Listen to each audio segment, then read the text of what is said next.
Além dos vídeos, eu escrevo livros de estudo bíblico para quem busca aprofundamento. Os links estão na descrição e no primeiro comentário fixado. Viver pela graça. Quando nada muda. Iniciei esta reflexão a partir da exortação de Hebreus 12, 14 e 15, que diz: Segui a paz com todos e a santificação, sem a qual ninguém verá o Senhor, tendo cuidado de que ninguém se prive da graça de Deus, e de que nenhuma raiz de amargura brotando vos perturbe, e por ela muitos se contaminem. Esse texto me confronta e me chama a viver dois pilares essenciais da fé prática. Ele me conduz à busca da paz com todos e da santificação, deixando claro que a santidade não é opcional, pois sem ela ninguém verá o Senhor. E também me alerta para a vigilância espiritual, para que ninguém se afaste da graça de Deus e para que nenhuma raiz de amargura cresça no coração, pois ela contamina não apenas quem a carrega, mas também muitos ao redor. À luz humana, isso parece impossível, pois os dias atuais são marcados por frieza, ofensas constantes, relações rasas e ambientes adoecidos, tornando a busca pela paz pela santificação e por um coração livre de amargura algo incompatível com a realidade. No entanto, Hebreus não apresenta isso como algo que se alcança pela força própria, mas como um chamado para depender da graça de Deus, não para provar capacidade humana, pois a própria advertência de atentar diligentemente para que ninguém se afaste da graça mostra que sem ela isso é inviável. Viver esse texto hoje não significa ausência de conflitos, mas recusar permitir que a dor se transforme em raiz de amargura. Não se trata de controlar o mundo, mas de guardar o coração, e a impossibilidade revela exatamente o propósito do texto, mostrar que sem Deus não há como viver o padrão do reino.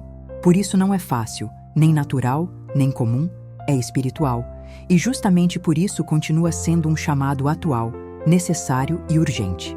Ao longo desse entendimento, eu percebo que a maioria das pessoas confunde graça com permissividade ou com ausência de confronto interior, quando na verdade viver pela graça não é viver sem responsabilidade espiritual, mas viver sustentada por Deus, onde a força humana não alcança, pois a graça não ignora o pecado, ela trata o coração, não anula a santificação, ela a torna possível, e quem não entende a graça tenta viver, Hebreus 12, pela carne, e então se frustra, adoece ou endurece, dando lugar à amargura, à comparação e ao afastamento silencioso de Deus.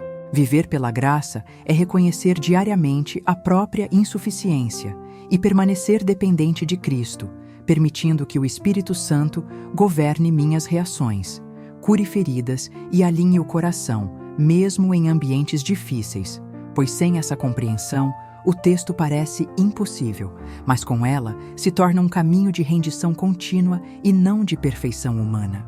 Mesmo quando tudo parece dar errado e o sustento não vem ainda assim, a graça permanece, porque graça não é ausência de escassez, nem garantia de circunstâncias favoráveis. Graça é a presença de Deus sustentando o coração quando o exterior desmorona.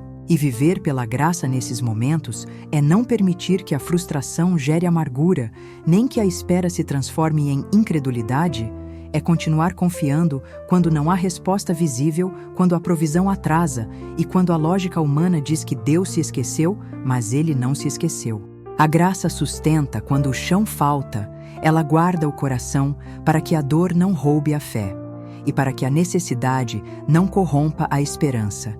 E é nesse ponto que Hebreus 12 se torna mais real, pois não é sobre vencer circunstâncias, mas sobre não perder o coração enquanto elas não mudam. Muitas vezes eu me pergunto se estou vivendo pela graça, pois nada acontece. Tudo que ponho a mão não prospera. Vivo debaixo do mesmo teto de um opressor. Sempre fugi desse ambiente e fui obrigada a voltar por não poder me sustentar sozinha, pelas portas fechadas. E o sustento vem justamente através do opressor. E mesmo assim, isso não define a ausência de graça, mas um tempo de graça difícil que não combina com a ideia popular de prosperidade visível, pois viver pela graça não significa estar em um lugar confortável, livre de dependências ou com portas abertas, mas significa que mesmo em um cenário injusto, limitante e humilhante aos olhos humanos, Deus ainda não soltou a minha mão.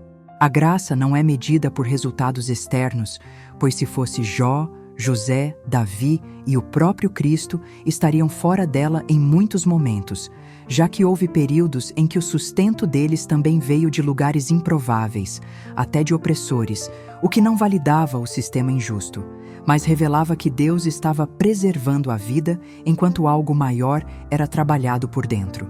Estar debaixo do mesmo teto de um opressor não significa que eu concorde com isso, nem que Deus aprove a opressão, mas que por ora Ele está me sustentando apesar do ambiente, e não por causa dele.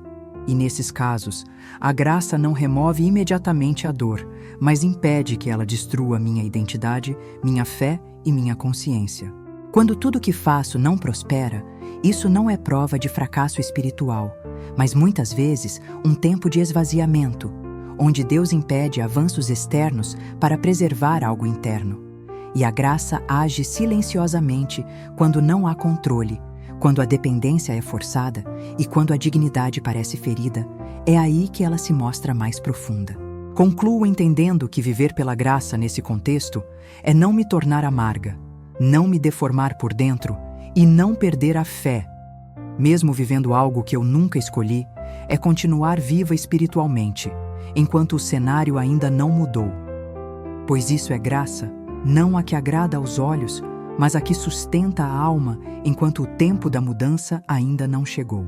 E se você também está atravessando um tempo em que nada muda por fora, mas algo precisa permanecer vivo por dentro, saiba que você não está só. Meus livros nasceram desse mesmo lugar, da palavra aplicada à vida real, de estudos bíblicos unidos a testemunhos vividos no silêncio, na espera e na dependência de Deus. Não são histórias de perfeição, mas de perseverança. Se essa mensagem falou com você, convido a conhecer meus livros, todos fundamentados exclusivamente nas Escrituras, escritos para edificar, fortalecer e lembrar que a graça de Deus sustenta mesmo quando o caminho permanece estreito. Que o Senhor guarde o seu coração enquanto a travessia ainda não terminou.